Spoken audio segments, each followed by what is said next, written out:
안녕하십니까? 예.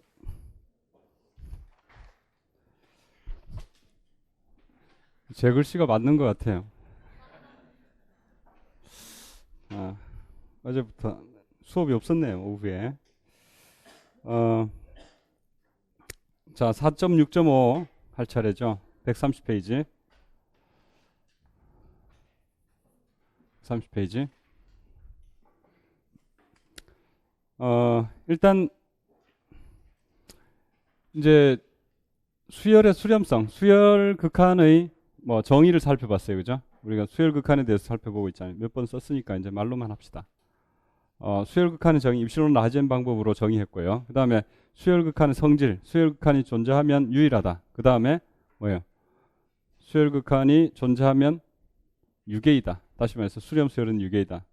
그 다음에 수열 극한의 계산과 관련된 정리 네 가지 했죠. 그죠? 조임 정리, 비교극한 정리, 대수적 성질, 단조 수렴 정리. 그 다음에 수열 극한의 존재성에 대한 얘기를 하고 있죠. 존재성에 대한 얘기는 역시 단조 수렴 정리, 그 다음에 부분 수열 판정법, 코시 판정법 했고 마지막에 상하극한 비교 이거다 이거예요. 그래서 마지막 수열 극한의 존재성 관련 정리가 되겠는데 유계 수열의 경우는 항상 리미트 수급과 리미트 인프가 항상 존재한다 이거예요. 그래서 그 각각이 존재하는 건 틀림없는데 그 같은지를 체크해 보면 같더라라고 하면 존재하는 거예요. 그렇죠? 그래서 다르면 존재하지 않는 거고, 그래서 수렴성을 체크할 수 있는 하나의 방법이 되겠다는 거죠. 자, 요거는 이제 증명을 한번 해볼 필요가 있겠는데 오는 거 이걸 한번 해봅시다. 오는 거 오는 걸 생각해 보면 리미트 수업이라는 것은 정의대로 생각해 보면 리미트 수업은 이게 수업의 xk, k는 n 이상 하나씩 빼가면서 수업을 취해서 나타나는 수열 sn. 그 다음에 인프를 취하는 수열 x. 요렇게 되죠, 그죠? 이렇게 되잖아요. 자, 이걸 tn이라 봤을 때 이것의 극한이 뭐예요? 리미트 수업이고 이것의 극한이 뭐예요? 리미트 인프죠. 상극한, 하극한이다 이거예요.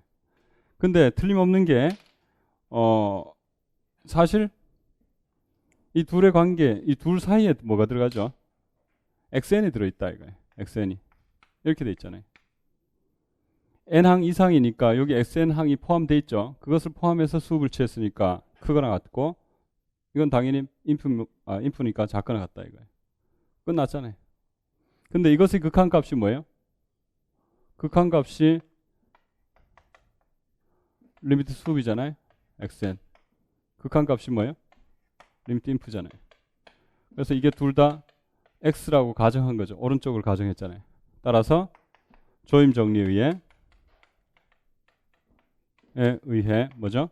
리미트 xn은 x 이렇게 되잖아요. 그렇죠? 그래서 요걸 가정해 보면 이게 바로 보이잖아요. 이거 증명이 되죠?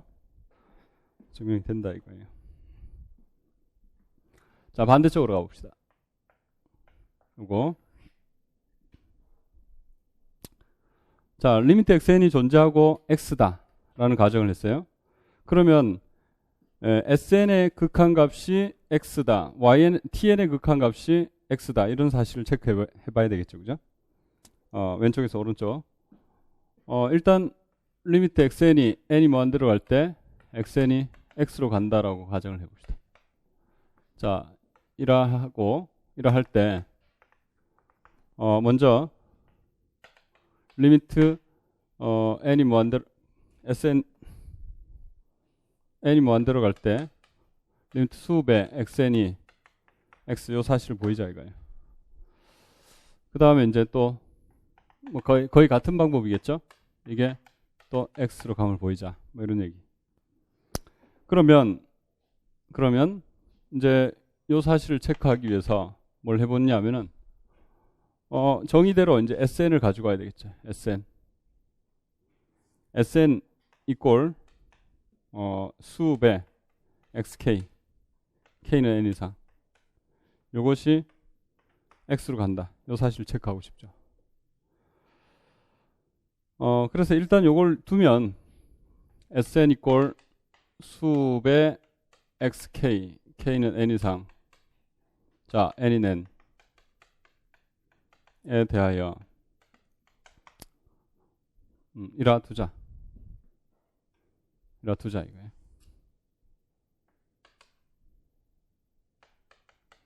그러면 이제 뭘 생각해 보느냐 하면은 이게 여기 들어간다는 사실을 어떻게 확인해야 되느냐면은 그 입실론 라젠 방법을 써가지고 생각해 봐야 되겠죠, 그죠? 입실론 라젠 방법. 그래서 일단은 이제 입실론이 주어졌을 때 xn이 x로 가니까 이 상황을 한번 표현해 봅시다. 라젠항 이후에 있는 스몰 n에 대해서는 이 조건을 가정했잖아요. 그러니까 x 마이너스 입실론 xn x 플러스 입실론 이런 사실을 만족하겠죠, 그죠? 그러면 이제 라젠항 이후에 있는 n들에 대해서는 이런 사실을 만족하고 있어요. 그러면 라젠항에 대해서 생각해 보면 라젠항부터는 여기 다 들어 있잖아요. 라젠항 이후가 여기 다 들어 있으니까 S 라젠은 어떻게 될까요? S 라젠. 이것은 라젠항 이후의 수업이잖아요. 여기 S 라젠은 수업의 xk, k는 라젠항 이후 이거잖아요. 그렇다면 당연히 x 라젠보다는 크거나 같겠죠, 그죠? x 라젠 여기 들어 있잖아요. 이거 헷갈리면 닫아버리고. 라젠항부터 수비니까 x 라젠항보다는 크거나 같을 거 아니에요. 그리고 이것은 x 마이너스 입실론보다 커요, 그죠? 그 다음에 x 라젠항 이후의 모든 항들이 이런 사실을 만족해. x 플러스 입실론보다 작잖아요. 그건 당연히 수업을 취해도 x 플러스 입실론보다 작다고 얘기할 수 있겠어요? 자, 라젠 플러스 1항은 어떻게 될까요? S 라젠 플러스 1항. 이것은 x 라젠 마이너스 플러스 1보다 크거나 같죠? 이걸 수배 xk 이건 안 써도 되는데 이렇게 되니까 라젠항 n 플러스 1항부터의 수비니까 거기 참여한 x 라젠 플러스 1보다는 크거나 같잖아요, 이쪽이. 근데 라젠 플러스 1항도 이 사실 만족하죠. 라젠항 이후는 다 만족하니까. 따라서 x 마이너스 입실론보다 이렇게 되죠. 이 조건 만족하니까. 그 다음에 모든 라젠항 이후에 있는 것들이 다 이것보다 작으니까 수업을 취해도 역시 이런 사실을 또 만족할 거 아니에요. 그래서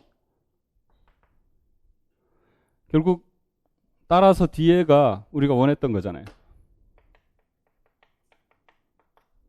따라서 뒤에가 우리 원했던 거죠. 뭘 만족하는 거예요? 즉 따라서 또 쓰면 좀 별로 안 좋으니까 라젠항 이후의 SN들은 X 플러스 마이너스 입실론 안에 들어갔잖아요. 그래서 라젠항 이후에 있는 SN들이 X 마이너스 입실론 SN S 플러스 입실론 이렇게 되죠. 따라서 리미트 수업의 xn 이꼴 리미트의 sn이었는데 그게 x다라는 결론이 나온 거잖아요. 요거는 같은 방법이에요. 뭐 이렇게 해서 쓰면 되겠는데 사실 이렇게 쓰면은 만약에 문제 그 배점이 4점이라면 한 0.5점 정도는 감점할 거예요. 자, 어디서 감점이 될까요? 조금 더 섬세한 답안이 필요한데, 자,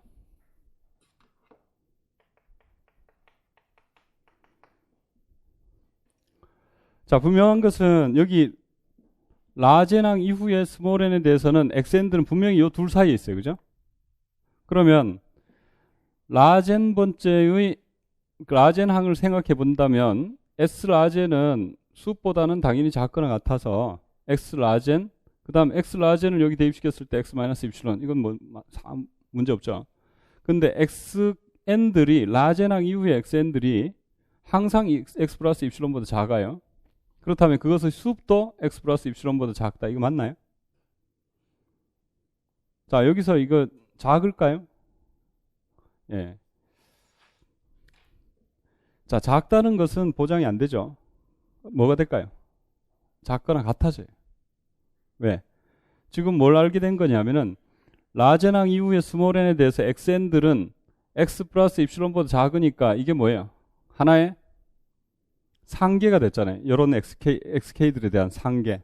근데 이건 최소 상계니까 상계보다 최소 상계는 뭐예요? 작거나 같다라 할 수 있잖아요. 그래서 여기에 이 꼴이 들어갈 수밖에 없어요. 요것은 위의 조건으로부터 이게 하나의 상계가 되고 요것은 정의에 의해서 최소 상계다 이거예요. 그러면 최소 상계는 상계보다 작거나 같죠? 마찬가지 여기도 같은 이유에서 라젠 플러스 1항에 대해서도 이런 사실 만족하니까 상계고 그 다음에 최소 상계이기 때문에 결국 이제 여기도 이 꼴이 들어갈 수밖에 없어요. 그럼 우리가 원했던 방향은 아니잖아요.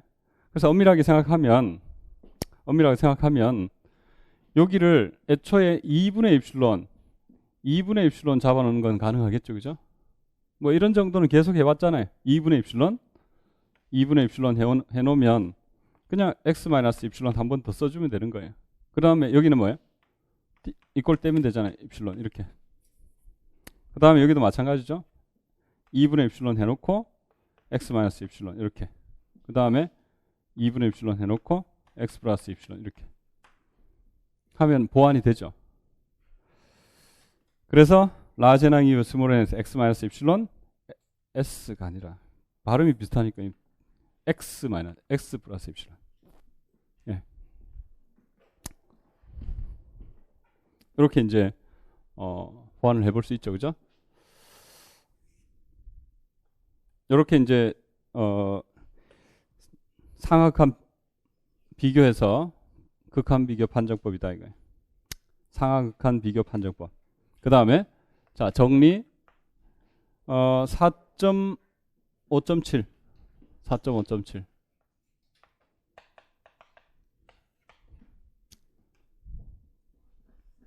자 여기서는 유계수열 xn에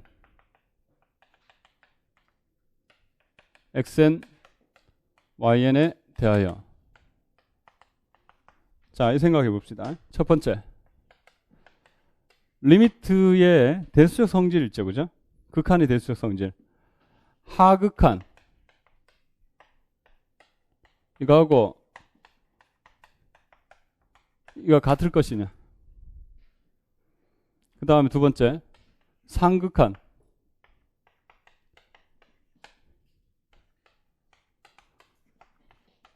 대수적 성질을 만족할 것이냐. 일반적으로 이 꼴이 안 돼요. 그렇죠? 그 다음에 이게 이 꼴이 또 안 되네요. 이렇게 된다. 일반적으로 이 꼴이 안 돼. 물론 수렴할 때는 당연히 이 꼴 리미트 돼가지고 대수적 성질에 의해서 이 꼴이 되겠죠, 그죠? 근데 일반적으로는 이 꼴이 성립하지 않는다 이거예요. 그리고 두 번째 C인 R에 대해서 대수적 성질에서 우리 곱하기에 대한 스칼라 곱도 어떻게 될 것이냐. 자, 상극한 하극한의 대수적 성질 중에 스칼라 곱 합을 보존시켜 줄 것이냐라는 문제예요. C가 0보다 크거나 같을 때는 리미트 수배 C배 AN XN 이꼴 C배 리미트 수배 XN 이게 된다 이거예요. 인프도 마찬가지. 인프도 리미트 인프의 C배 XN 이꼴 C배의 리미트 인프의 XN 이렇게 된다 이거예요. C가 0보다 작을 때는 어떻게 될까요? sub인프가 교차하면서 반대로 돼요. 그래서 결국 그 C가 0보다 작을 때는 리미트 수배 C배 XN은 C배 리미트 인프의 XN 되고 리미트 수업에 뭐 C inp부터 할까요? 뭐 똑같은 얘기인데 기억되면 바로 니은도 되잖아요. C분의 1을 양변에 곱해버리면 되죠, 그죠? 그래서 C의 리미트 수업에 xn 이렇게 되죠. 요거 나오면 바로 이거 나와. 그래서 음수일 때는 리미트 수업과 인프가 자리에 바뀌면서 이제 수업 인프 수업 이렇게 바뀐다 이거. 양수일 때는 서로 그냥 보존이 되고. 그래서 이 극한의 선형성이죠. 선형성이 리미트 수업이나 인프에 대해서도 그대로 성립할 것이냐라는 문제를 생각해 보니까 이 완전히 엉망진창으로 안 되네요. 자, 그러면 자 봅시다. 요 기억하실 때도 그렇고 자, 요 계산해야 될 때 이 상극한 하극한을 조금 어려운 문제를 내면은 이 상극한 하극한하고 관련시켜 가지고 문제를 낼 만한데요. 자, 요 기억을 어떻게 할 것이냐 이거. 이런 부등호 방향이라든지 이런 걸 어떻게 기억하겠어요? 증명을 한번 보면 대충 알아요. 무슨 얘기냐면은 기억 저기 뭐 다 하는 것보다 1번만 해봅시다. 요거만 해봅시다.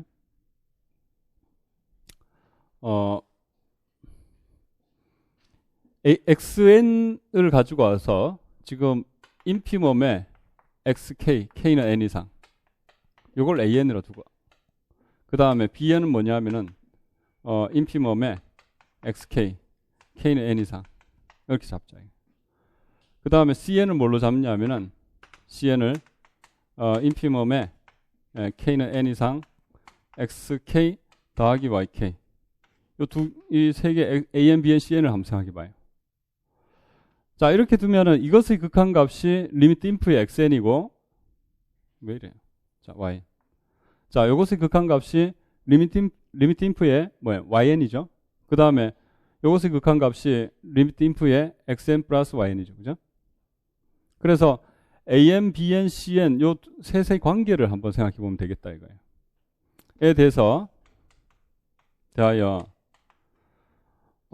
an 더하기 bn하고 cn의 관계가 어떻게 될까요? cn의 관계가 요게 이렇게 된다는 사실을 얻어낼 수 있어요. 그렇게 된다는 사실을 알게 되면 리미트 an 더하기 bn 요것은 리미트 cn 요것은 리미트 an, 리미트 bn 뗄 수 있죠. 이건 대수적 성질이잖아요. 이거는 an, bn이 수렴하잖아요. 항상. 이거 그 대수적 성질에 의해서 이렇게 되고 그 다음에 이게 뭐예요? 리미트 인프의 xn, 리미트 인프의 yn 이렇게 되잖아요. 하극한 하극한. 그 다음에 이건 뭐예요? 리미트 인프의 cn이 xn 더하기 yn이잖아요. 이렇게 되죠. 그래서 부등호가 성립한다 이거예요. 그래서 요걸 체크하는 게 지금 관건이다 이거예요. 이게. 그래서 an 더하기 bn이 cn보다 작거나 같다라는 이유는 뭐냐? 직관적으로 생각해 보면 당연한 얘기예요. xn들을 다 갖고 와가지고 제일 작은 걸 an으로 잡았어요. n항 이상에 대해서. 그 다음 yn을 갖고 와가지고 제일 작은 걸 bn으로 잡았어요. 근데 여기서는 뭘 잡았냐면은 xn, yn을 짝을 지워가지고 더한 것들 중에 인피멈을 잡아왔어요. 그러면 상관없이 xn 중에 제일 작은 거 갖고 온 거하고 yn 중에 제일 작은 거 갖고 온 거 그게 더 이거보다 작겠죠. 그렇지 않겠어요? 우리 반 학생들하고 옆 반 학생들하고 비교했을 때 몸무게를 쟀어요. 그럼 몸무게 제일 작은 사람이고 또 몸무게 제일 작은 사람이에요. 근데 우리 반 학생하고 옆 반 학생하고 한 명 한 명 짝을 지워가지고 더한 것들 중에 제일 작은 값을 생각해 봤어요. 당연히 작은 거 작은 거 더한 게 더 작죠. 직관적으로 봐도 그런데 자 이걸 뭐 증명을 해보자면 이렇게 되죠. an 더하기 bn은 인피멈 더하기 인피멈은 여기 xn, yn 이렇게 될 거 아니에요. 이렇게 작고 이렇게 작잖아요. 그죠? 그 다음에 또 마찬가지로 xn 플러스 1 더하기 yn 플러스 1도 되죠. 여기도 그대로 성립하죠. 계속 다 된다 이거예요. 그래서 결국은 뭘 알게 된 거냐면은 즉 이 말은 an 더하기 bn이 작거나 같기를 xk 더하기 yk 임의의 n 이상의 k 이거죠. 다시 말하면 an 더하기 bn이 뭐가 된 거예요? 이것의 이런 것이 하계가 된 거야. 하계. 그죠? 하계. 로어 바운드가 된 거 아니에요? 그러니까 결국은 이제 뭘 알게 된 거죠? an 더하기 bn 하고 인피멈에 k는 n 이상 xk 더하기 yk 더하기 yk 이거 비교하면 하계가 됐고 최대 하계잖아요. 같은 대상인 건 아시겠죠? 그럼 최대니까 그거나 같은 거잖아요. 이게 CN이죠. 그래서 이제 한 번 더 쓸게요. 자, 여기서 리미트에 이제 비교혹한 정리에 의해 리미트 원래 우리 수열에서는 뭐예요? 수열 극한에서 비교혹한 정리 부등호로 그대로 성립하잖아요. 그죠? CN. 요게 리미트 인프에 xn 더하기 yn이죠. 리미트 인프에 xn 더하기 yn이고 그 다음에 요쪽이 뭐예요?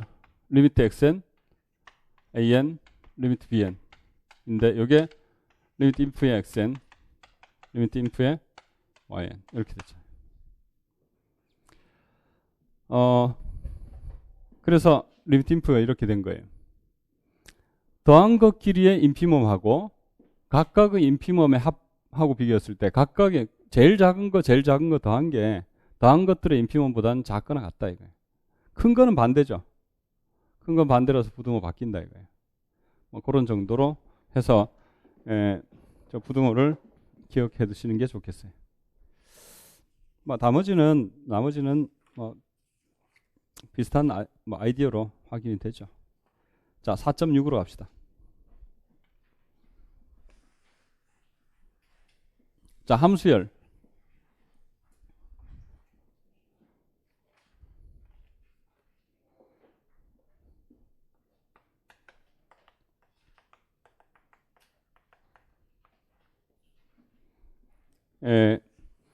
함수열에서는 이제 함수열은 수열이 아니라 그 함수를 나열해 놓은 거예요. 그죠? 수열은 수를 나열해 놓은 것이라면 그래서 함수열에서는 이제 극한의 종류가 함수열의 전별 극한과 균등 극한이 나오죠. 그죠? 자, 함수열이 이렇게 주어져 있어요.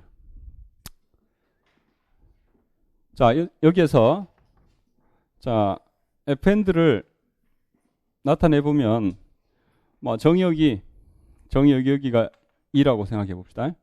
그럼 fn들은 뭐냐? fn들은 여기 f1이에요, 이게. f2는 이런 거, f3는 이런 거, f4는 이런 거예요. 그죠? 이렇게 이제 함수열을 표현해 봤어요. 이 함수열에 대한 극한함수를 생각해 볼 건데 극한함수는 뭐냐면은 여기에 이 fn들의 극한을 생각한다는 것은 일단 여기 점을 찍어 봐야 돼요. 여기 점을 찍어 보면 x0라는 점이 있다 칩시다. x라는 점이 있다 칩시다. x라는 점이 있으면은 x에 대한 함수 값은 여기가 실수직선이니까 당연히 f1의 x F2의 X, F3의 X, F4의 X 이렇게 되죠. 되니까 요걸 하나의 실수직선으로 봐가지고 이 하나의 뭐예요? 실수열로 생각해 볼 수 있다 이거예요. 실수열에 대한 극한은 지금까지 열심히 공부했잖아요. 그래서 그것의 극한값이 어디엔가 있다면 극한값을 여기 찍어 봅시다. 자, 마찬가지로 다른 점을 옮겨서 생각을 또 해볼 거예요. X'라는 점이 있으면은 X'라는 점에서도 F1X, F2X, F3X, F4X 이것은 하나의 실수수열이에요. 실수수열에 대한 극한값에 대한 얘기는 잘 알고 있으니까 그것의 극한값을 구해보니까 이쯤 되더라. 그럼 찍어봤어요. 자, 여기서 점을 찍을 때마다 그런 일을 벌여보는 거예요. 그래서 해보니까 모두 다 극한값이 존재하고 그 극한값을 다 찍어보니까 여기 이렇게 나타나고 나서 그 찍어놓은 걸 보니까 새로운 함수가 나오죠. 그죠? 2에서 R로 가는 새로운 함수가 나오더라 이거예요. 이것을 fn의 리미트 펑션이다. fn의 극한함수다 라고 말해요. 극한함수. 이런 식으로 이제 우리가 실수수열에서 생각해 봤던 극한의 정의를 이용해 가지고 함수의 극한을 생각해 볼 수 있다 이거예요. 그것은 점을 찍어 놓고 보면 fn의 x들이 하나의 새로운 실수수열이 되니까 그 실수수열의 극한값을 찍어 봤을 때 또 점을 옮겨가면서 똑같은 일을 벌여 봤을 때 그 나타나는 새로운 함수 그것을 이제 fn의 극한함수 리미트 펑션이라고 부른다 이거예요. 그런데 다시 한번 생각해 보자면 여기에 x를 찍어 놓고 봤을 때 f1x, f2x, f3x 이게 1위로 간다는 말은 어떤 근거가 하냐면은 입실론 라젠 방법 관계가 있다는 뜻이에요. 입실론 라젠 관계가 있다는 뜻은 뭐냐면은 입실론 주어질 때마다 라젠 존재해서 라젠항 이후에 스몰n에 대해서는 뭐예요? 입실론 반경 안으로 들어가더라. 뭐 이런 입실론과 라젠의 관계가 있다는 거죠. 라젠은 보통 입실론에 의존하는 게 맞죠. 그죠? 입실론이 이만하면 라젠이 100이었다면 입실론이 더 작아지면 라젠이 500이 되고 입실론이 더 작아지면 라젠이 2000이 되고 이렇게 라젠은 입실론에 의존하는 값이다. 그래서 라젠 입실론이라 쓰는 게 맞아요. 그죠? 마찬가지로 여기도 똑같은 생각을 해봐요. f1x f2x f3x 이런 거 가지고 해봤을 때 이것이 이제 1위로 수렴한다는 말은 이 점으로 수렴한다는 말은 입실론과 라젠의 관계가 있다는 뜻이죠. 입실론과 라젠의 관계. 라젠은 당연히 입실론에 의존해요. 그런데 여기하고로 비교해 봤을 때 같은 입실론을 갖고 오면 라젠이 여기 100이었다면 똑같은 입실론을 여기 갖고 왔을 때 라젠이 100이 될 이유가 없죠. 있기만 하면 되는 거니까 x-에서 맞는 라젠이 나타나기만 하면 된다 이거예요. 그래서 라젠이 200이 될 수도 있고 500이 될 수도 있는 거예요. 그래서 일반적으로 입실론에 대한 라젠을 함수로 생각해 봤을 때 이 함수가 같은 함수가 될 이유가 없어요. 같은 함수 전혀 상관없는 게 정상이에요 이게. 그렇기 때문에 라젠을 결정하는데 입실론도 관여를 하지만 x를 위한 입실론과 라젠의 관계인 거예요. 여기는 x-를 위한 입실론과 라젠의 관계인 거죠. 그래서 라젠을 결정하는 요소는 입실론도 물론 관여를 하지만 x도 관여한다라고 할 수 있어요. 마찬가지로 여기도 x-가 관여한다라고 얘기할 수도 있어요. 그래서 이런 경우에는 입실론과 라젠의 관계를 잡아줄 수 있는데 그것을 점별로 잡아줄 수 있다라고 해서 수렴한다. 어떤 수렴이냐? 점별 수렴한다. 이렇게 말한다 이거예요. 함수열 fn이 f로 수렴하는데 어떤 방법으로? 점별로 수렴한다 이거예요. 그죠? 점별로 수렴한다. 이렇게 점별 수렴을 얘기하는 거죠. 그런데 아주 특별한 경우가 있는 거예요. 자, 이번에는 똑같은 얘기를 하는데 여기 이제 실수 아래 부분집합 2가 있는데 집합 2에서 여기 이것도 R이죠. 그죠? R이 됐는데 여기서 이제 함수열을 그려보니까 F1, F2, F3, F1 뭐 이렇게 쭉 나타나는데 여기 X를 갖고 와가지고 똑같은 얘기를 해보는 거죠. F1X, F2X, F3X, F4X 쭉 해가지고 극한값을 구해보니까 존재하고 여기 있더라. 그 다음 X-도 마찬가지. 여기서 극한값 F1X-, F2- 이렇게 해가지고 보내보니까 여기 또 극한값이 있더라. 각 점에서 다 구해보니까 다 나타나고 그 극한값을 찍어보니까 여기 F라는 새로운 함수가 나타나. 이게 FN의 극한함수다. 그죠? 리미트 펑션, 극한 함수가 되죠. 근데 여기서는 입실론과 라젠의 관계가 입실론과 라젠의 관계가 당연히 있을 것이고 여기도 입실론과 라젠의 관계가 있을 것인데 여기서는 입실론이 이렇게 주어지면 라젠이 100이었다면 여기서도 똑같은 입실론을 갖고 오니까 라젠이 100이 되는 거예요. 여기도 마찬가지. 같은 입실론을 갖고 오면 라젠이 100이 된다. 똑같은 입실론을 갖고 오면 라젠이 똑같은 값을 갖게 되는 거예요. 그러면 어쩔 수 없이 라젠은 입실론에 의존하는 건 틀림없는데 입실론에 의존하는 건 틀림없어요. 입실론이 작아지면 라젠이 뒤로 밀려나겠죠. 근데 여기는 여기서 나타난 입실론 라젠 관계하고 여기서 나타난 입실론 라젠 관계가 완전히 똑같은 거예요. 그 말은 x나 x'에 의존하지 않는다는 뜻이겠죠. 그래서 이런 상황이 되는 거죠. 이 x와 x' 뿐만 아니라 어떤 점을 갖고 오더라도 다 똑같은 상황이 되는 거죠. 입실론 라젠 관계가 유니폼한 관계가 나타나더라 이거예요. 그래서 이걸 수렴하는데 방법으로서 균등한 방법으로 수렴한다. 균등 수렴, 유니폼 컨버지라고 부른다 이거예요. 생각해보면 기하학적으로 생각해보면 여기 입실론을 이렇게 던져봤어요. 반경을 던져보니까 100번째 항 이후로 여기 들어가더라 라고 하면 F100의 N이 F100의 X가 여기 들어가겠죠. 그럼 같은 입실론을 여기 던져봤을 때 F100이 또 여기 있더라. 그죠? 그러면 또 같은 입실론을 던져봤을 때 또 여기에서도 100번째 항이 여기 있더라. 라는 얘기는 결국 뭘 뜻하냐면은 극한함수에서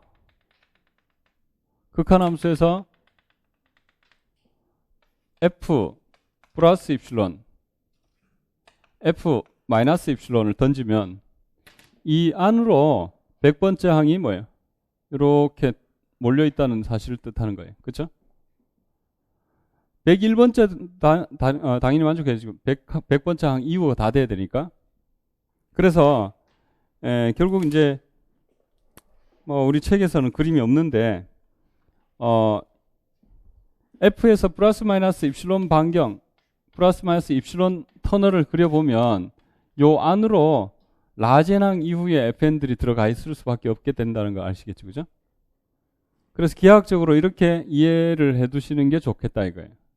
이런 경우에 균등 수렴이 된다라는 얘기예요. 그래서 이것을 기하학적으로 이해했다면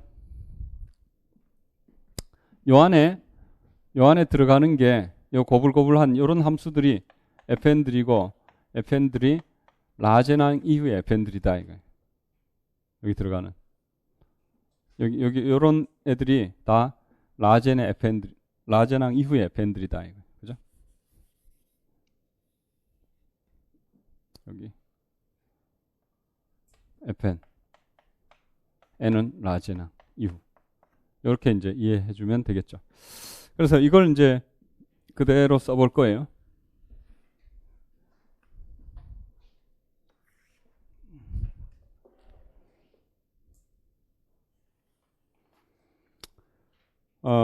정의 4.6.1 4.6.1 FN들이 FN이 일단은 이제 2에서 이란 R의 부분집합에서 R로 가는 함수들로서 N은 1, 2, 땡땡땡 이렇게 됐을 때 요 FN 묶어가지고 FN 이것을 함수열이라고 불러요. 이상의 함수열이다 라고 이제 정의하겠다 이거예요. 그 다음에 이제 정의 다시 바로 4.6.2의 정의로 가보면 이상의 함수열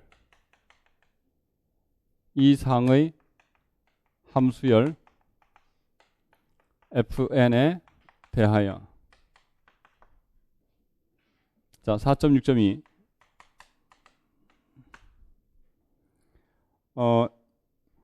FN이 이것을 보통 점별 수렴한다. 이상에서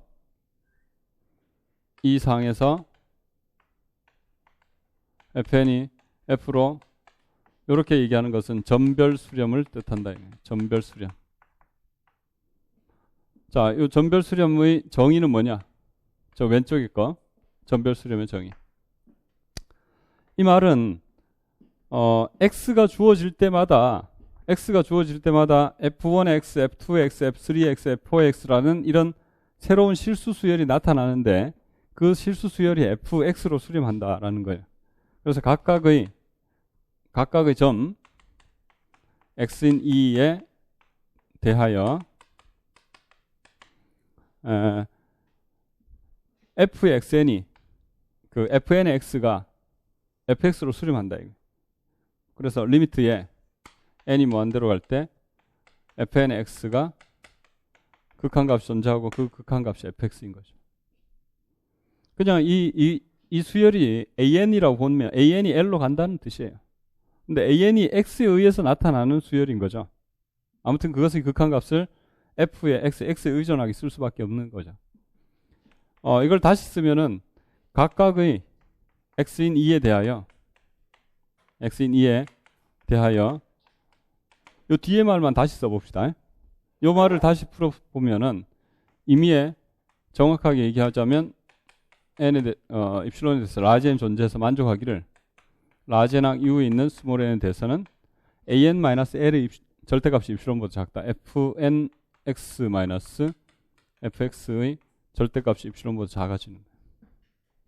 근데 여기 라젠이라는 것이 결국은 입실론이 주어질 때마다 라젠이 결정이 되는 거고 분명히 x가 주어질 때마다 수열이 결정이 되니까 당연히 라젠을 결정하는데 x도 관여할 수밖에 없는 거죠. 그래서 n 입실론 x 인 n이 존재해서 만족하기를 이렇게 되는 거죠. 그래서 x가 주어져 있기 때문에 수열이 결정이 돼 있는 거예요. 그러니까 이제 요 수열이 이것이 이리로 간다는 얘기를 다시 풀어 써보면 여기서 여기까지인 거죠, 그냥. 그래서 이거는 x는 주어진 상태라고 보면 하나의 실수 수열이 수렴하는 거하고 똑같은 의미가 된다 이거예요. 그렇다면 4.6.4에서 무슨 얘기를 하느냐면 4.6.4에서 균등 수렴이 나와요. 그래서 이 상에서 fn이 f로 균등 수렴한다. UNIF, 유니폼 컨버지 한다. 이걸 전별 균등 수렴이라고 불러요. 균등 수렴 혹은 평등 수렴. 균등 수렴이 조금 더 의미가 더 살아난다고 봐요. 정의. 자, 어떻게 정의하느냐? 이것은 여기하고 완전히 다른 얘기예요. 무슨 얘기냐 하면은 이거죠. 이걸 기하학적으로 한번 표현해 볼까요? 이걸 기하학적으로 표현해 보면 입실론이 주어질 때마다 적당한 라젠이 존재해서 라젠항 이후의 스몰 n에 대해서 fn들은 어떤 성질을 만족하는 거예요? fn들은 fx가 중간에 있는 이 함수 안에 그럼 fn하고 fx의 거리를 구해보면 어떻게 될까요? 모든 점에서 fn의 x들이 입실론보다 작은 거리에 있는 거예요. 그렇죠? 그래서 이 사실을 여기 써보면 이렇게 되는 거죠. 임의의 양수 입실론에 대해서 라젠이 존재해가지고 라젠이 존재해서 만족하기를 라젠항 이후에 있는 스몰 n을 가지고 오니까 뭘 만족해야 되는 거예요?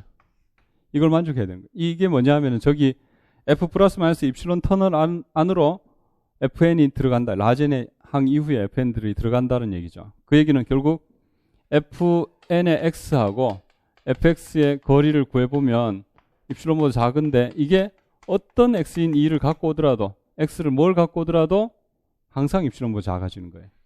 그래서 라젠항 이후에 있는 스몰 n을 갖고 오면 무조건 이런 관계, 이게 그림에서 만족하는 터널 안으로 들어간다는 뜻이에요.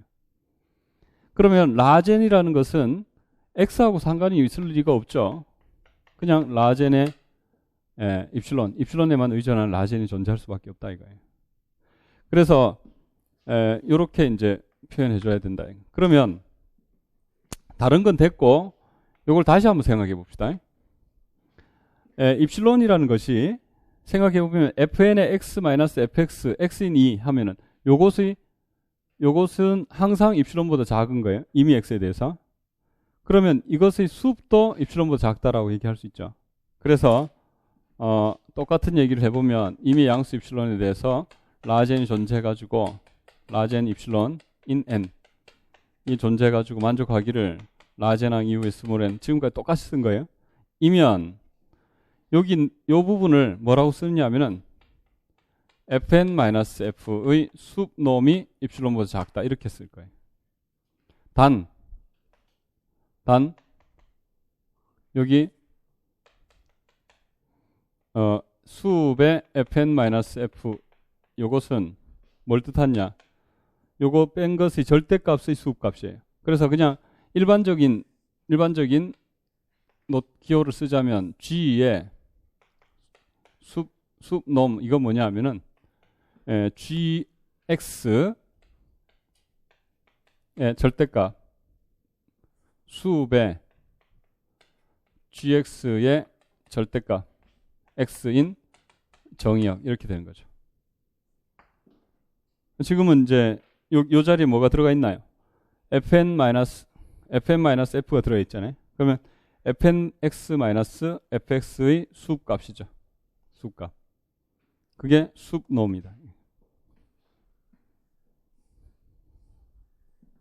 그래서 요거하고 여기 있는 요 부분하고 요 부분이 같은 말이죠. 같은 말.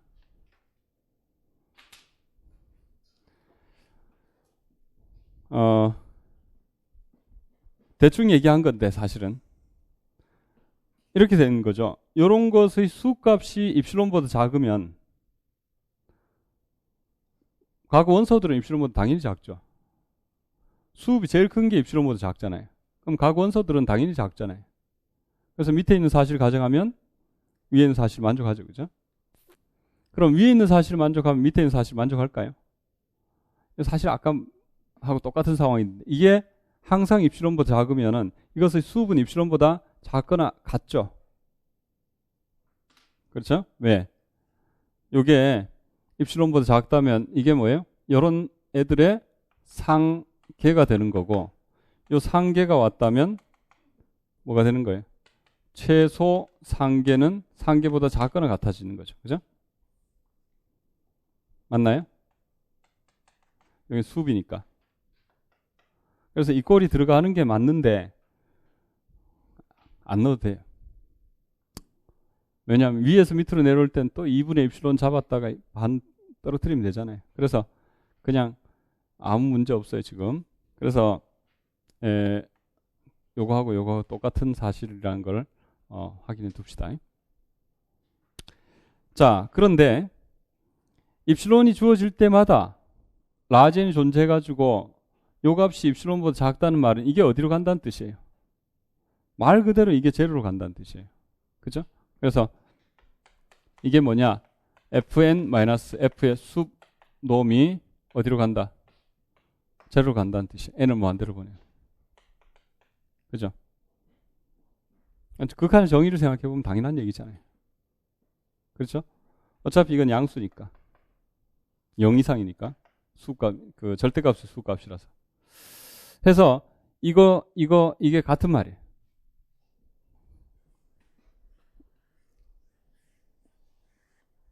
자, 복잡한 얘기 할 것 없고 그냥 이렇게 세 개가 동시조건이라는 사실을 확인해 두시고 가장 기본은 이제 이런 거죠. 체크해 봐야 되겠죠. 전별수렴 극한함수를 찾고 또 전별수렴인지 균등수렴인지 이런 것을 확인하는 거. 이게 가장 기본적인 얘기죠. 문제가 책에 있는 순서도 그렇고 하여튼 제가 이제 새로 이렇게 적어 드릴게요. 예제. 자, fn이 R에서 R로 가요. fn의 x 2n분의 3 사인의 x제곱 x 더하기 n제곱 2n분의 이렇게 돼 있어요. n인 n. 이 함수열이 이렇게 나타났을 때 에 대해서 첫 번째 극한함수는 뭐냐? 그 다음에 그리로 균등수렴하느냐? 자, 극한함수가 뭐냐? 그리고 균등수렴하느냐? 이런 문제를 체크해보자 이거예요. 자, 그렇다면 극한함수가 뭐냐라는 문제는 그냥 극한함수를 구하면 되는 거예요. x가 주어졌다. x인 r. x가 만약에 정의역이 예를 들어서 뭐 a, b, c, d 한 4개쯤 된다면 a일 때, b일 때, c일 때, d일 때 4번 극한값을 구하면 돼요. 근데 정의역이 실수 r 전체잖아요. 그러니까 실수 1일 때 하고 실수 2일 때 하고 루트 2일 때 하고 다 각각을 구할 수는 없잖아요. 어느 세월이 다 구하겠어요. 그래서 할 수 없이 그냥 x라는 문자를 갖고 도입해서 생각하고 있는 것 뿐이죠. 그래서 x를 하나 갖고 왔을 때 고정했다고 생각하면 돼요. 고정. x를 고정시켜 놓고 생각해보자. 이거 그냥 노란 걸로 써봅시다. 갖고 왔을 때 fnx라는 이 새로운 그 하나의 뭐예요? 수열, 실수 수열이 나온 거예요. 실수 수열. 이 실수 수열의 극한값을 구해보자 이거예요. 자, 실수 수열 fnx 이것의 실수열 이것의 극한값을 구해보자. 구해보니까 리미트 자 저기 2n분의 2 사인의 뭐예요? x 더하기 n 제곱 이렇게 돼 있죠. n이 무한대로 갈 때. 이 계산해 보니까 이것은 분자가 해봐야 플러스 마이너스 2 사이에 움직이니까 뭐예요? 이거는 작거나 같기를 뭐보다 작거나 같아요. 2분의 3n 2분의 3n이죠. 2분의 3n 자 크거나 같기를 마이너스 2분의 3n 그죠? 둘 다 어디로 가나요? 0으로 가죠. 그러니까 뭐예요? 조임 정리에 의해서 0이다 이거예요. x가 뭐가 됐든 x 1일 때나 x 100일 때나 x 루트 2일 때나 뭐가 됐든 간에 다 똑같은 방법으로 극한 구해지죠. 그리고 이것을 극한함수 fx라고 쓴다. 그래서 극한함수는 상수 제로네요. 그렇게 이제 극한값을 구한 거고 그 다음에 균등수렴하느냐라는 것은 따로 생각해 보자 이거예요. 균등수렴하느냐를 생각해 보는 것은 이걸 체크해도 되고 이걸 체크해도 되고 이걸 체크해도 되죠. 그러면 세 번째 거 이게 조금 쉬워요. 극한함수.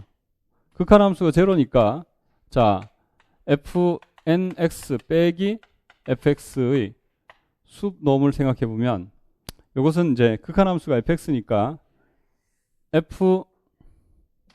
극한함수 제로니까 이것의 수업을 생각하면 되는 거죠. 그러니까 수업에 fnx 절대값 x인 뭐죠? r 이렇게 되죠. 근데 이 값은 대입시켜 보면 해봤자 2n분의 3보다 작거나 같아요. x에 상관없이. 그러니까 결국 수값도 2n분의 3보다 작거나 같은 거죠. 그래서 n이 무한대로 갈 때 제로로 가죠. 그죠? 그러니까 결국 이게 제로로 가니까 fn이 f로 균등수렴한다. 이렇게 말할 수 있는 거죠. 자, 두 번째.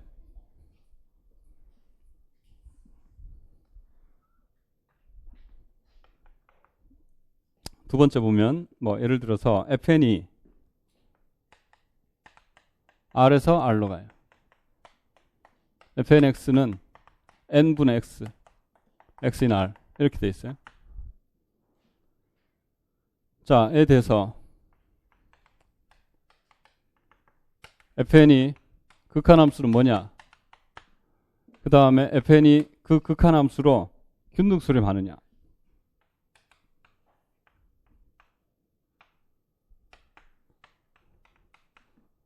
자, 1번은 극한함수를 물은 거고 극한함수가 뭐냐라고 물은 거고 2번은 그 극한함수로 가는 방법이 균등수렴이냐라는 것을 묻는 거예요. 그래서 일단 극한함수가 뭐냐라는 문제는 역시 x를 고정시켜 놓고 생각하자. x인 r, 정의역이 r이니까 r일 때 x가 고정이 돼 있는 거예요. 그죠? 고정된 x 1일 수도 있고 100일 수도 있고 0.2일 수도 있고 마이너스 5일 수도 있고 x가 고정돼 있다 이거예요. 일때 fx는 극한함수 fx 이꼴 리미트 n이 무한대로 갈 때 fn의 x 이거예요. 이거는 뭐냐? 리미트 여기 n분의 x니까 n분의 x n이 무한대로 갈 때 이렇게 되네요. 그러면 x는 상수니까 앞으로 나가는 거예요. x 우리 리미트의 극한의 뭐 대수적 성질에서 여기 제로네. 요쪽이 제로니까 x 제로라서 x 제로는 제로다. 그래서 극한함수는 뭐냐? 상수 제로예요. 그러면 그게 그리로 균등수렴하게 되느냐? 자, 균등수렴성을 물어봤어요. 균등수렴성을 묻는다면 결국 fn-f의 수놈이 0으로 가느냐라는 문제인데 이걸 생각해 보면 f 극한함수 제로니까 필요 없고 수놈의 fn 요것만 생각하면 되잖아요. 그렇다면 이게 수의 fnx의 절대값 x인 r이다 이거예요. 그죠? 물론 fnx의 절대값 요것은 뭐냐? 요것은 n분의 절대값 x 아니에요. 사실 이걸 수의 정의 이거 생각해 x b6이니까 이게 사실 무한대예요 항상. 그래서 이게 무한대는 제로로 갈 리가 없잖아요. 그죠? 제로로 갈 리가 없잖아요. 따라서 균등수렴하지 않는다 이렇게 얘기하면 돼요. 근데 조금 더 자세히 써보자면 여기에 수의 n분의 절대값 x 아니에요? 그러면 x를 r에서 자유롭게 갖고 왔다 했으니까 여기 있는 이 값은 항상 1보다 크거나 같다는 사실을 얻어낼 수 있어요. 왜냐하면 여기 x자리에 1을 n을 대입시켜 볼 수 있잖아요. 그럼 n분의 n이 되니까 n분의 n, 다시 말해서 x를 뭘로 잡자는 거예요. n으로 잡자라고 하면 n분의 n이 돼가지고 여기 1이 되는 순간이 나타난다 이거예요. 그럼 1을 포함 여기 수의 대상으로서 1이 들어간 거 아니에요? n분의 절대값 n 1이 들어간 거니까 이게 항상 1보다 크거나 같다. 임의의 n인 n에서. 따라서 이게 항상 1보다 크거나 같으니까 이게 0으로 갈 리가 없잖아요. 그래서 fn이 f로 균등수렴은 아닌 거죠. 그러면 이걸 이제 기하학적으로 보면 원래가 극한함수가 r이고 r이라면 함수열은 f1은 뭐예요? f1은 1분의 1의 x f1 2분의 1의 x f2 3분의 1의 x f3 4분의 1의 x f4 5분의 1의 x 이렇게 돼 있죠. 극한함수를 구해보니까 당연히 제로예요. 왜? 점을 찍어보니까 점이 어디 있든 간에 1항, 2항, 3항, 4항 하다 보니까 제로 가게 돼 있다. 어디 찍든 간에 제로로 가게 돼 있다. 그래서 극한함수가 분명히 제로인 건 틀림없어요. 그죠? 그런데 이리로 균등수렴하느냐? 그게 안 되죠. 그래 균등수렴하느냐라는 것은 입실론 마이너스 입실론 제로 플러스 입실론 제로 마이너스 입실론 해보니까 이 안으로 충분히 큰 항 이유가 들어갈 것이냐라는 문제인데 그럴 리가 없잖아요. 그래서 이 안으로 라젠항 이후를 집어넣을 수가 없는 상황이죠. 왜? 아무리 큰 1억 번째 항을 갖고 오더라도 저쪽으로 열심히 가면 입실론 반경 밖으로 튀어나가 버리잖아요. 그렇죠? 그래서 실제로 어떤 값을 갖고 와서 모순을 유도한 거냐 하면은 여기에 1을 항상 갖게 되더라 라는 얘기를 해가지고 입실론 반경을 2분의 1 정도로 잡았을 때 모순을 유도한 거예요, 사실은. 그래서 여기 보면 1을 갖게 되는 것은 언제냐? 여기선 1 잡으면 되고, 여기서는 2 잡으면 되고, 3 잡으면 되고, 4 잡으면 되고 해서 계속 입실론 반경 밖으로 튀어나가는 값들을 뭐예요? 계속 1, 2, 3, 4 잡아가지고 결국 1이 나오도록 이렇게 잡아나간 거예요. 그죠? 그러니까 이 1을 잡아낸 것이 뭐예요? x 자리에 n을 잡아내면 여기서 항상 여기 1이 나오도록 만들어낼 수가 있더라고요. 뭐 그런 아이디어로 이제 지금 균등 수렴이 안 된다는 사실을 유도해 본 거예요. 자, 예를 들어서 또 이런 문제가 있다 칩시다. 세 번째로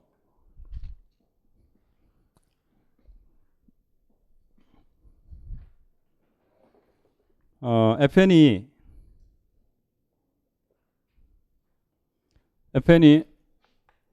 요게 조금 재밌죠. 요거 0,1에서 r로 가는 함수로서 fnx 이꼴 xn 제곱, 유명하죠 이거. x인 0,1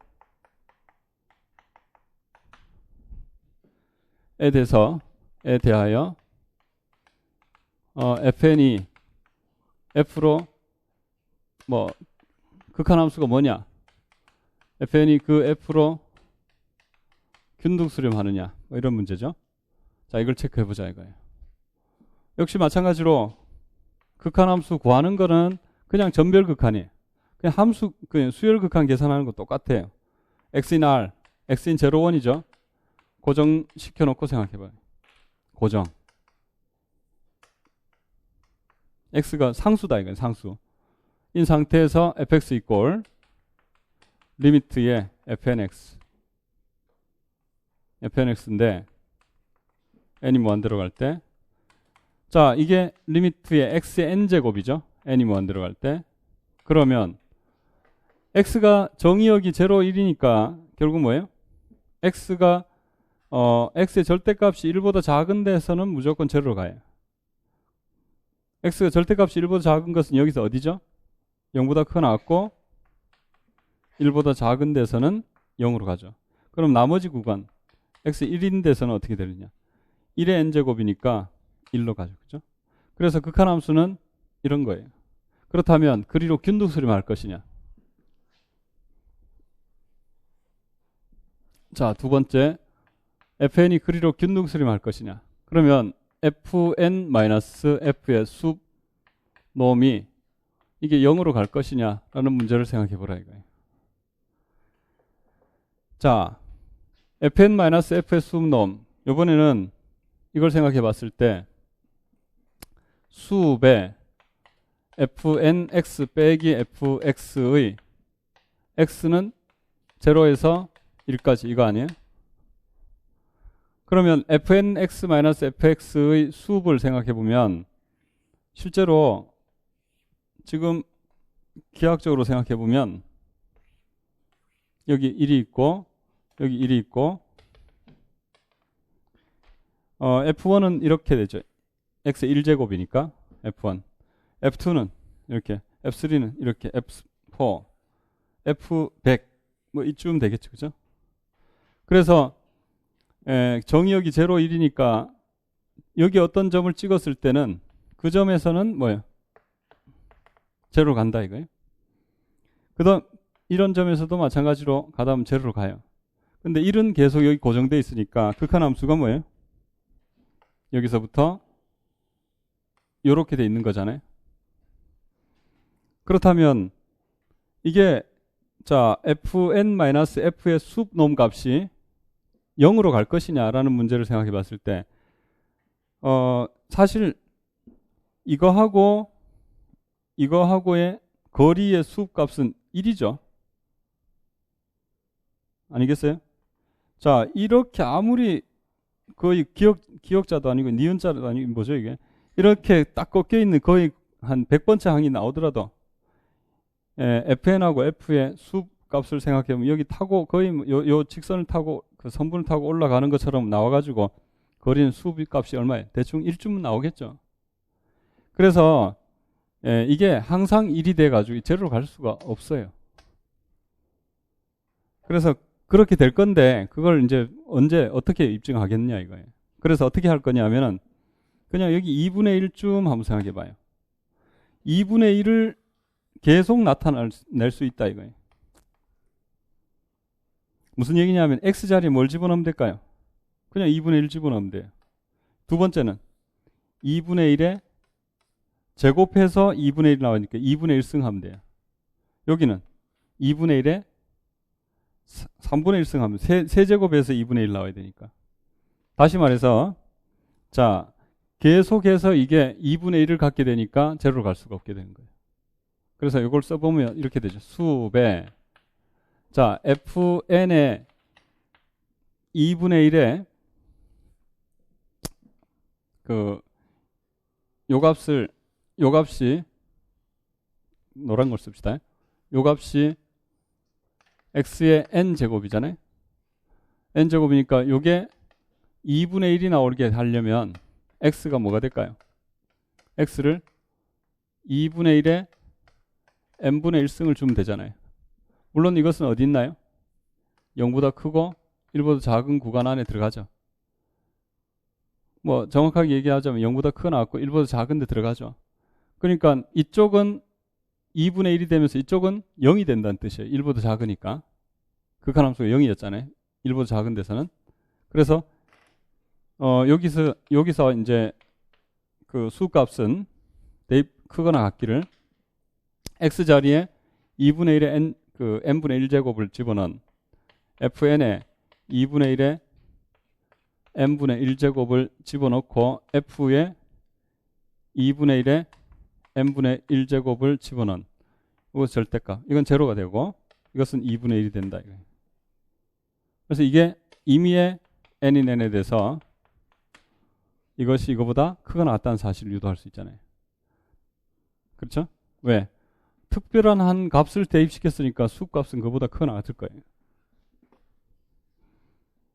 그래서 이게 따라서 이므로 2분의 1보다 크거나 항상 크거나 같은 것은 fn 마이너스 이게 제로로 갈 리가 없잖아요. 그죠?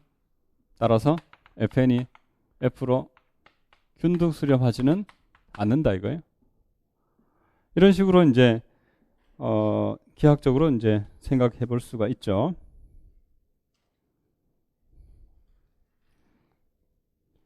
자, 조금 더 어려운 거 4번. 자, fn이 뭐냐면은 R에서 R로 가는데 fnx 이꼴 2n분의 요것은 1 플러스 n제곱에 x제곱분의 nx 이렇게 돼 있어요. x인 r. 자, 이랬을 때에 대하여 극한함수는 뭐냐? 그 다음에 fn이 f로 균등 수렴하느냐? 뭐 이런 거 체크할 수 있어야 되겠다. 자, 먼저 극한함수가 뭐냐라는 문제는 아무것도 아니에요. 그냥 x가 고정된 x가 있을 때마다 극한값을 구해내면 되는 거죠. 그죠? 전별 극한을 구하는 건 아무것도 아니다 이거예요. 일단 극한을 구하는 건 자, 고정된 x인 r 정의역이 r이죠. 여기 고정돼 있다라고 생각하라 이거예요.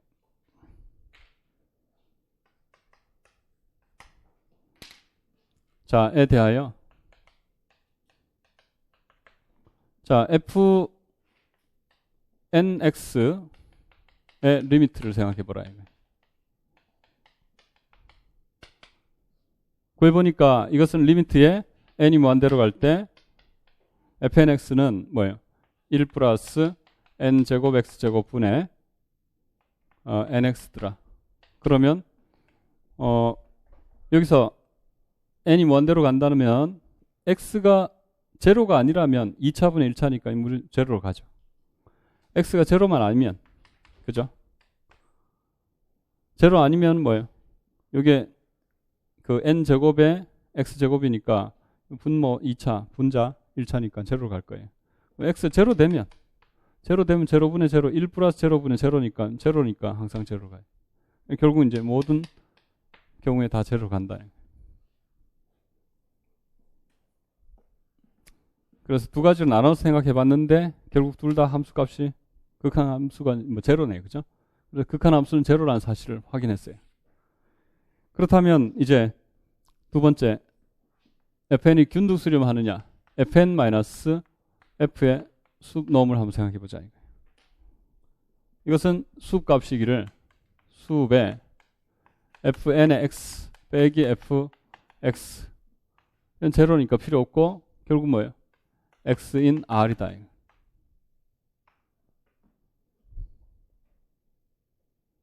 x인 r 이렇게 되죠. 자, 되는데 이것은 결국 이제 수업에 fnx의 절대값 x인 r 이렇게 되죠. 그죠? fn들은 항상 0보다 지금 x가 양수일 때는 절대값 씌워버리면 그죠?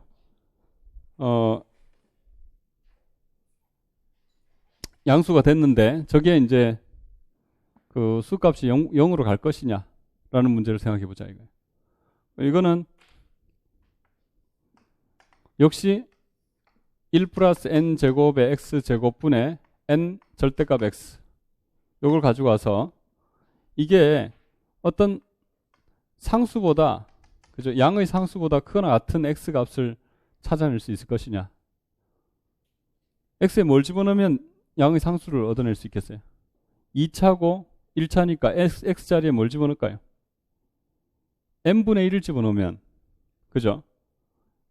x자리에 지금 여기서 문제에서는 이게 눈에 안 보이면 사실 방법이 별로 없긴 해요. 1 플러스 n제곱에 n제곱분의 1 되면 이게 뭐예요? 2분의 1이죠. x를 뭘로 잡으면? n분의 1로 잡으면. 물론 이것은 정의역의 원소잖아요. 그죠? 그래서 2분의 1이 한 번 나왔으니까 이건 2분의 1보다 항상 크거나 같은 거예요. 임의의 n이네요. 따라서 fn-f의 수놈은 0으로 가지를 않는다. 그러므로 fn은 f로 균등수렴하지 않는다. 이렇게 되죠.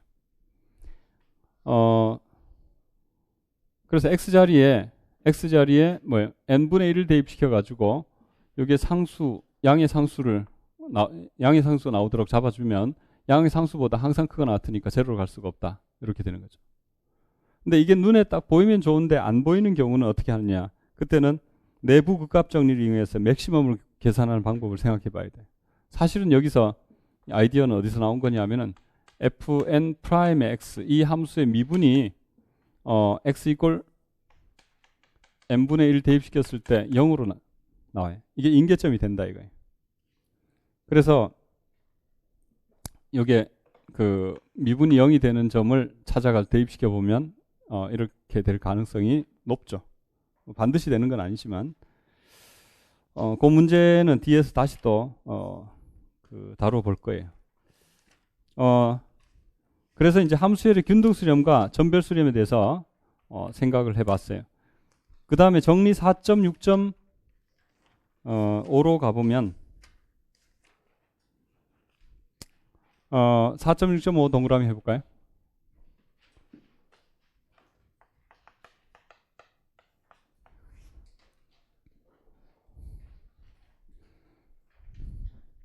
방금 해봤던 얘기들인데요. 예, 이런 거예요. 먼저 xn이 x로 가지 않는다라는 얘기를 하려면 간다는 얘기부터 합시다. 실수열 xn에 대하여 xn이 x로 간다는 것은 뭘 뜻하냐? 그것은 임의의 양수 입시론에 대해서 유한항을 제외하고 xn 마이너스 x의 절대값이 입실론보다 작다. 이걸 뜻하는 거죠. 유한항을 제외하고 이렇게 된다. 라는 거죠. 그렇다면 가지 않는다는 얘기를 한다는 것은 뭘 뜻하는 거예요? 부정하면 되잖아요. 그래서 적당한 양수 입실론 제로에 대해서 이것이 적당한 양수 입실론 제로에 대해서는 이렇게 반대로 만족하는 것이 무한히 많다 이거예요. 자, 무슨 얘기냐면은 반대로 지금은 이미 입실론에 대해서 이걸 반대로 만족하는 것이 뭐예요? 유한항이다라는 얘기니까 부정을 하면 적당한 양수 입실론 제로에 대해서는 이걸 만족하는 반대로 부등호를 반대로 만족하는 것이 무한히 많이 있는 경우가 있더라라는 얘기를 해주면 되잖아요. 그래서 적당한 양수 입실론 제로에 대해서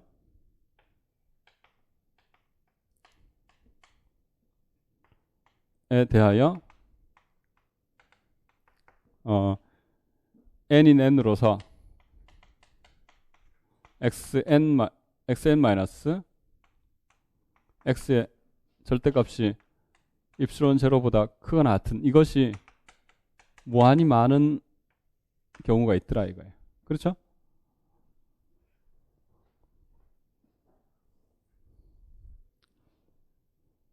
요거 맞죠? 네, 부정. 그래서 이제 뭐 그냥 바로 들어갑시다. 정리 4.6.5.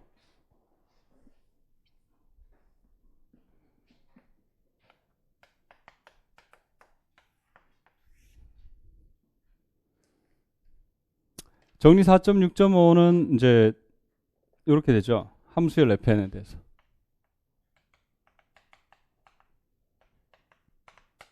E라는 R의 부분집합에서 R로 가는 1, 2, 땡땡땡.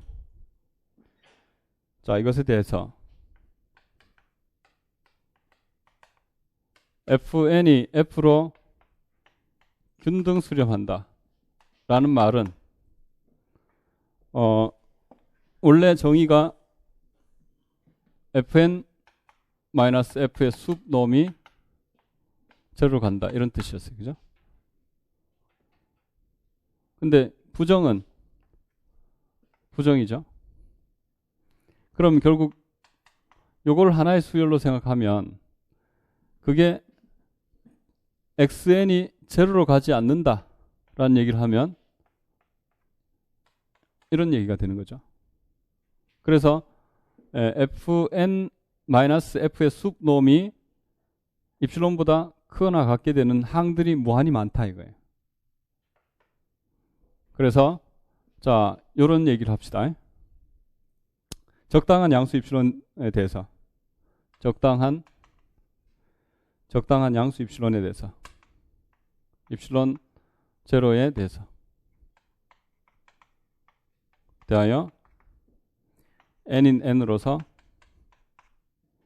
fn 마이너스 f의 숲놈이 입실론 제로보다 빼기 제로의 절대값 하나 많았잖아요. 이거 어차피 0 이상이니까. 그래서 쓸 필요 없이 이렇게 되는 거죠. 이게 무한하다. 이렇게 얘기하면 되겠죠. 그죠? 이게 이제 지금 fn이 f로 균등 수렴하지 않는다는 뜻이에요. 그런데 자, 요 집합을 한번 봐봐요. 이건 자연수 수열이잖아요. 자연수들 중에서 이게 입실론 제로보다 크거나 같은 것이 무한히 많다라는 얘기인데 자연수는 정일성 원리에 의해서 제일 작은 원소를 또 제일 작은 원소를 가지고 오고 그 다음에 그 빼고 여기서 제일 작은 원소 또 갖고 오고 빼고 이런 식으로 정열을 할 수가 있다. 그래서 자연수 정일성 원리였잖아요. 해서 n1, n2, n3 뭐 이런 식으로 이걸 다시 표현해 볼 수가 있다 이거예요. 그러면 무슨 얘기가 되느냐 하면 fnk의 마이너스 f의 숲놈이 항상 입실론보다 크거나 같게 되는 거예요. 그렇죠? 그래서 이렇게 되는 거죠. 이 말은 즉 이 말은 곧바로 fnk라는 fn의 부분 함수열이 부분수열이 있으니까 부분 함수열을 똑같이 생각해 보면 되겠죠. 존재해서 만족하기를 fnk 마이너스 f의 숲놈이 입실론 제로보다 항상 크거나 같다. 임의의 KNN에 대해서. 이 사실을 의미하는 거죠. 그죠? 물론 뭐 적당한 입실론 제로에 대해서 이렇게 되는 거죠. 자, 봐봐요. 이것은 뭐냐면은 수업의 fnk-fx 이거 fnk x 빼기 fx x인 뭐죠? x인 정의역 2잖아요. 요게 수비죠. 요런 것들의 수비잖아요. 그죠? 수비라는 것은 최소 상계예요. 그러니까 사실 입실론 제로보다 수비 크다라는 얘기를 한 거 아니에요? 그러면 입실론 제로가 있고 이거보다 수의 값이 큰 거예요. 그러면 크거나 같은 거예요. 그렇다면 여기 0이 있으면 여기 2분의 입실론 제로를 갖고 오면 사실 이거보다 더 큰 수의 대상이 나타날 수밖에 없죠. 수이고 그거보다 더 작은 값이잖아요. 그러면 수보다 더 작은 값은 상계가 될 수 없어서 요 사이에 뭔가가 있다 이거예요. 그게 뭐죠? 요 수의 대상이 있다 이거예요. 그 수의 대상을 뭐라고 쓰느냐 하면은 fnk의 마이너스 f의 뭐의 절대값이 수보다 더 작은 게 나타나더라 이거예요. 자, 이게 뭘까요? 적당한 원소니까 그걸 xk라고 씁시다. 그래서 각각의 k에 대해서 2분의 입실론 제로보다 크게 되는 원소를 찾아낼 수 있게 되는 거죠. 왜? 수업이 입실론 제로보다 크거나 같았으니까 수보다 더 작은 2분의 입실론 제로를 갖고 오면 그보다 더 큰 수의 대상을 찾아낼 수 있더라. 결론적으로 이 말을 다시 쓰면은 이렇게 되는 거예요. 요거 그대로 갖고 오고 K가 나타날 때마다 나타나는 XK니까 FN의 부분 함수열 존재서 부분 함수열과 그 다음에 XK라는 이상의 수열이 존재해가지고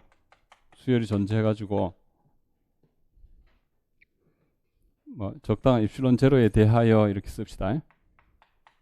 적당한 입실론 제로에 대하여 이런 것들이 존재해가지고 만족하기를 자 fnk의 xk 마이너스의 f의 xk의 절대값이 입실론 제로의 반보다 크다. 근데 입실론 제로 2분의 입실론 제로를 새로운 입실론 제로로 생각하면 되니까 그냥 이거는 아무 상관할 필요 없어요. 입실론 제로보다 크거나 같다. 이렇게 쓰면 되죠. 요게 계속 지금 이용해왔던 정리예요. 이용해왔던 사실이잖아요. 이거. 기분이 약간 안 좋아지죠 지금. 자, 균등 수렴하지 않는다라는 사실을 증명하고 싶을 때 적당한 양의 상수 입실론 제로가 존재해가지고 또 이 fnk라는 fn의 부분 함수열 그 다음에 xk라는 이상의 수열이 나타나가지고 요 값이 항상 그 상수보다 크거나 같게 되도록 해왔잖아요. 아까 전에 증명해왔던 문제죠. 보세요. 예를 들어서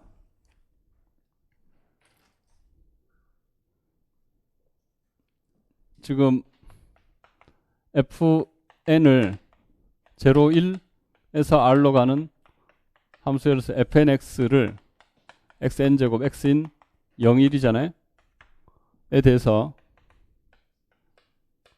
에 대하여 첫 번째 우리는 알기를 fn의 x는 fx로 간다. x는 0, 1, x가 이렇게 될 때, 절대값이 1보다 작을 때 이렇게 된다는 거 알죠? 점별. 근데 fn이 그리로 균등 수렴하지 않는다는 사실을 방금 저기서 증명했잖아요. 어떻게 했죠? 여기서 fnx가 f1x, f2x, f3x 이렇게 됐는데 nk를 그냥 자기 자신으로 갖고 오고 xk를 적당히 잘 갖고 오면에 대하여, 그죠? 자, fnk xk 마이너스 fxk 이것이 양의 상수보다 항상 크다라는 얘기를 해왔던 거죠. 그거 나왔다. 양의 상수보다 그거 나왔다. 이게 뭐인 걸 잡아왔었어요, 아까. 여기 얼마? 불러보세요. 예, 보니까 2분의 1이잖아요. 딱 중간인. 자, 해가지고 요걸 x1, 요걸 x2, 요걸 x3 이렇게 잡아왔던 거잖아요. 그래서 xk를 뭘로 잡는 거예요? n제곱 치에서 k제곱 치에서 뭐예요? 2분의 1이 나오려면 2분의 1에 k분의 1제곱 갖고 오면, 자, nk는 그냥 k 자신을 갖고 온 거예요. 부분수열 중에 자기 자신도 부분수열이라고 했어요. 그래서 예, 이렇게 갖고 오면 이꼴 fk의 xk 마이너스 f의 xk의 절대값. 이것은 0보다 크거나 같고 1보다 작다는 사실 때문에 이 뒤에 건 제로예요. 극한함수가 1일 때는 제로였잖아요. 그죠? 여기서는 제로였잖아요. 예, 따라서 이렇게 되면 이것은 뭐예요? 대입시켰을 때 요건 k제곱하라는 뜻이니까 이 자체가 정확히 2분의 1 되죠. 그죠? 그럼 양의 상수를 뭘로? 양의 상수 자체를 뭐 그냥 2분의 1로 생각하면 되잖아요. 그죠? 이게 양의 상수다. 입실론 제로가 얼마인 거죠? 입실론 제로는 2분의 1인 거잖아요. 해서 이렇게 되는 수열을 하나 찾아냈잖아요. 그러니까 fn은 f로 균등 수렴하지는 않는다 이렇게 되는 거죠. 그래서 여기 하나의 보조 정리로 다뤄지는 경우가 많다. 4.6.5 동그라미 해두세요. 균등 수렴하지 않는다는 사실을 증명할 때 저걸 뭐 하나 둘 따져가지고 증명하자면 증명은 별로 의미도 없고 재미도 없어요. 그냥 지금 해왔던 방법 그대로 이제 해왔던 것이 저 정리를 이용한 것이다. 알고 보면. 자, 그 다음에 이제 정리 4.6.6 동그라미 해보세요. 요걸 균등 코시 판정법이라 그래요. 균등 코시 판정법. 조금 쉬었다가 계속하도록 합시다.